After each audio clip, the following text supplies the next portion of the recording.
मैं रिक्वेस्ट करूंगी कि अगर नोटबंदी एक बहुत अहम स्टेप था गवर्नमेंट का, तो निश्चित तौर से एज अ वुमेन पर्सन भी आप आज ये भूल जाना कि मैं एमपी हूं। मैं एक एज अ महिला, और जो गांव में देख रही हूं लोग मुझसे प्रश्न कर रहे हैं, मैं 2-4 प्रश्न करूंगी, अगर अच्छा लगे तो आप पूछने देना, अदरवाइज आप माइक बंद कर सकते हैं। बार बार पीएम साहब कह रहे थे कि इंदिरा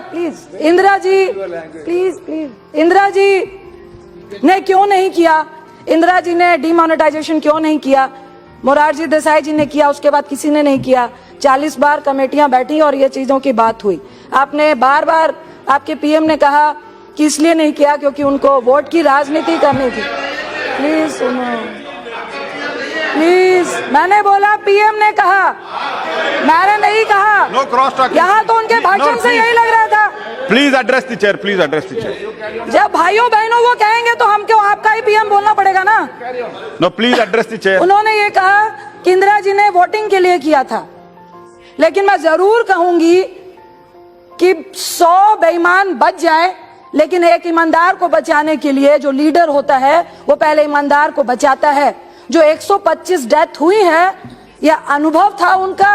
अब आपकी अनुभवहीनता ने नोटबंदी करवाया। आज जिस तरह से नोटबंदी के कारण जो 125 करोड़ में से 120 करोड़ लोग, जिनके पास कैश सिर्फ उतना ही है जिनसे वो अपने बाल बच्चे पाल सके, अपनी बेटियों की शादी कर सके, अपने बेटे को सेटल कर सके। मुझे समझ नहीं आई फाइनेंस मिनिस्टर साहब कि एनपीए का काला धन था या बेनामी संपत्ति में काला धन था। मैं नहीं कह रही ये काला धन नहीं था, लेकिन ये कैसा काला धन था। बहुत सारे यहाँ पर मेरे सदस्यगण बैठे हैं, पुरुष सदस्यगण बैठे हैं, उनकी वाइफ अगर वर्किंग भी होगी तो वो 2 रुपए जमा करती है अपने घर को सेव करने के लिए। 2008 में मनमोहन सिंह जी ने अपने देश की आर्थिक स्थिति को तभी मजबूत रख पाए थे क्योंकि उन्होंने ये कहा था कि हमारे हर व्यक्ति के पास कैश होता है, और ये वो काला धन और वो क्राइम वाला काला धन नहीं है।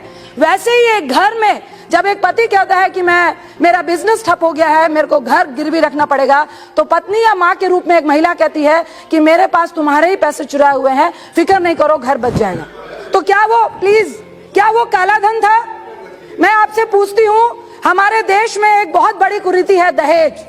एक 10,000 कमाने वाला व्यक्ति एक टीचर से अपने बेटी का ब्याह करता है, खासकर यूपी, बिहार में, बंगाल में, तो कहता है भैया मेरे को 10 लाख देने हैं। मैं मोदी जी से रिक्वेस्ट करूंगी कि हम तो सारी पेमेंट चेक में डाल देंगे, महिलाओं ने भी डाल दी है, क्या प्रधानमंत्री और आपकी गवर्नमेंट जब तिलक लगता है तो वो चेक देंगे क्या? उस लड़के को देंगे क्या? उस बेटी की शादी कराएंगे क्या? अगर नहीं करा सकते तो कोई राइट नहीं था। अगर आप कुरीतियों को खत्म नहीं कर सकते तो सिर्फ एग्जाम्पल दूंगी, इंदिरा जी ने वोटिंग के लिए नहीं, आपने वोटिंग के लिए क्यों किया? 15 लाख 15 लाख 15 लाख स्विस बैंक से तो आए नहीं, तो अब क्या करें? आपकी तो जुमलों की सरकार है, तो उसको कैसे खत्म करें? तो ऐसा करते हैं, खेत में आग लगा देते हैं। कैसे? 125 करोड़ एक खेत में, जब खेती गंदे नाले के पानी से खराब हो रही होती है तो किसान क्या करता है? मेड़ काटता है और गंदे नाले के जो नाला है उसको बंद करता है।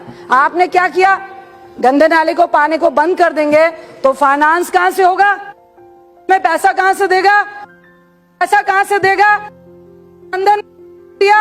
लेकिन लोगों को तो बताना है, लोगों को तो बताना है कि हम काला धन लाने के प्रयास में हैं। तो पूरे देश को, प्लीज सुनो, पूरे देश को लाइनों में खड़ा कर दो और फिर एक बार लोगों को मूर्ख बनाओ। प्लीज 2 मिनट और प्लीज लोगों को गुमराह करो कि देखो हम तो काला धन लाने का प्रयास कर रहे हैं, इसलिए stand up India, but where, लाइनों में खड़े हो जाओ, सुसाइड कर लो। और हमारा मंत्री कहेगा यही चोर है जो लाइनों में खड़े हैं। ये मैं नहीं कर रही, आपके मिनिस्टर ने कहा। मैं आपसे पूछती हूँ, दर्जी के पास आप कपड़े सिलाने जाते हैं तो दर्जी क्या करता है? पहले नाप लेता है या कपड़े सिल देता है? दर्जी पहले नाप लेता है फिर कपड़े सिलता है। आपने पहले नोटबंदी की, फिर एटीएम का नाप लेते फिर रहे थे, इसलिए लोग लाइनों में खड़े हुए थे। मैं अपना नहीं, जो अर्थशास्त्री हैं उनका एग्जाम्पल देती हूँ। उन्होंने कहा कि आपके सामने जो काला धन था इसको हम भी एक्सेप्ट करते हैं, लेकिन आपकी आंखों के सामने उन्होंने बैंक में अपना काला धन डाल दिया, जो कम से कम ब्लैक मनी कहलाता था, आज वो व्हाइट मनी कहला रहा है। कैसे? बड़े उद्योगपति 2000 एम्प्लॉइज हैं। शायद मैं बहुत पढ़ी लिखी नहीं हूं, मुझे समझ नहीं आ रहा, लेकिन लोग ये कह रहे हैं और ये फैक्ट है। और प्रोफेसर अरुण जी ने भी कहा कि उन्होंने 6 मंथ की तनख्वाह दे दी अपने एम्प्लॉइज को। एम्प्लॉइज मोदी जी से तो कहने जाएंगे नहीं, क्योंकि मोदी जी पेट में भोजन नहीं दे रहा है, उनका बॉस उनको भोजन दे रहा है। अगर उसकी 50,000 20,000 तनख्वाह है और 6,000 उसको एडवांस दे दिया, तो सारे पुराने नोट 2.5 लाख तो उसने जमा कर दिए।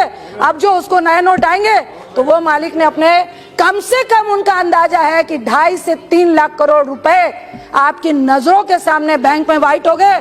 और आप कहते हैं कि हम जनधन अकाउंट से निकालेंगे। मैं पूछती हूँ कैसे निकालेंगे? मैंने भी 2 लाख जमा किए, क्या कर लोगे? मेरे जमा थे पैसे, मेरी बेटी ने, मेरा बेटा स्पोर्ट्स पर्सन है, प्लीज 2 मिनट, स्पोर्ट्स पर्सन है, उसको मिलते हैं क्रिकेट के, उसने 2 लाख रखे थे, जमा कर दिए, क्या चेक करोगे? जनधन अकाउंट की बात करते हो, मैं एक एग्जांपल देती हूँ फाइनेंस मिनिस्टर साहब। मुझे एक व्यक्ति ने गांव के कहा कि मेरे पास एक व्यक्ति 1 करोड़ लेके आया और कहा कि भाई गांव के मुखिया को कि 1 करोड़ वाइट करना है, 80 मुझे दे देना, 20 को सेट कर दो। सारे गांव के लोग बैठ गए, कहा भाई ऐसी बात है कि 20 लाख हम लोग को मिल जाएंगे और 80 उनको देना है। सारा गांव मान गया, क्योंकि मिनिस्टर साहब गांव के लोग बेईमान नहीं होते। और जब इतना करप्शन है तो लोग कहते हैं भैया मुझे जनधन में 5,000 मिल रहा है, 80 लाख निकाल के दे देंगे, 20 लाख हम सब बांट लेंगे। तो जनधन अकाउंट में भी ऐसे वाइट हो गया और आप कुछ नहीं कर पाओगे। आप कह रहे हो टैक्स पदाधिकारी 18 लाख बैंक को, 18 लाख बैंक को, 18 लाख बैंक के अकाउंट्स की जानकारी आप लोगे, लेकिन उद्योगपतियों के और बैंकों की ऑडिट आप नहीं करेंगे। आपके पास तो इतने कर्मचारी नहीं है। आपने नए तरीके के 2 भ्रष्टाचार दिखाए, एक बैंक भ्रष्टाचार और दूसरा ये जो अब आप इनकम टैक्स के जो इंस्पेक्टर राज को शुरू कर रहे हैं, ये सिर्फ लोगों को त्राहिमाम करना है। मेरा लास्ट में सिर्फ प्रश्न है एक मंत्री जी से कि मंत्री जी, फाइनेंस मिनिस्टर का मुझे नहीं लगता ये डिसीजन था, ना ही आरबीआई गवर्नर का था, क्योंकि आरबीआई गवर्नर का भी काम उस दिन पीएम ने कहा था, आरबीआई गवर्नर ने किया था, जो अनाउंसमेंट आरबीआई गवर्नर करता है। फाइनेंस मिनिस्टर का भी जो बजट की स्टेटमेंट थी वो सब 31